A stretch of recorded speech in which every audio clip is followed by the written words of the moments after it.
Naapektuhan ang ating ekonomiya na nagdulot ng pagkawala ng hanap buhay. Kabilang na ang mga kasama natin sa showbiz industry. Kilalanin natin ang ilang TV personalities na pinasok ang mundo ng online negosyo. Nako, napakahirap ng panahon ngayon. Lahat halos takot lumabas.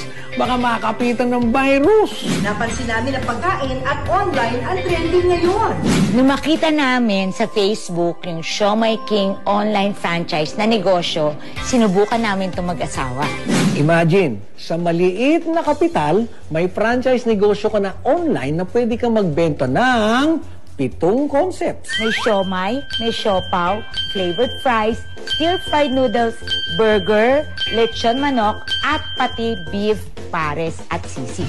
Pwede kang kumita hanggang 60,000 pesos nang nasa bahay ka lang. Cellphone, internet connection, ipopost at share mo na ang negosyo mo sa social media, pwede ka na magnegosyo online. Siomai King na mismo ang magpa-process ng inyong mga orders at sila na rin mismo ang magpa-process ng delivery door-to-door.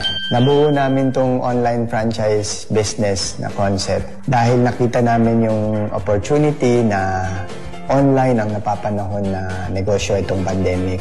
Sa totoo lang po, napakasaya po namin dahil ito po ay isang blessing mula sa taas. Naging instrumento po ang Siomai King online franchise sa mga taong nawalan ng trabaho, sa mga OFW pong na-layoff, sa mga tao pong nahihirapan ngayon.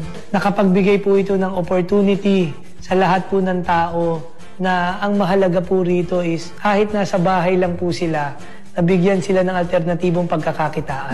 Oh, ano pang hinihintay ninyo?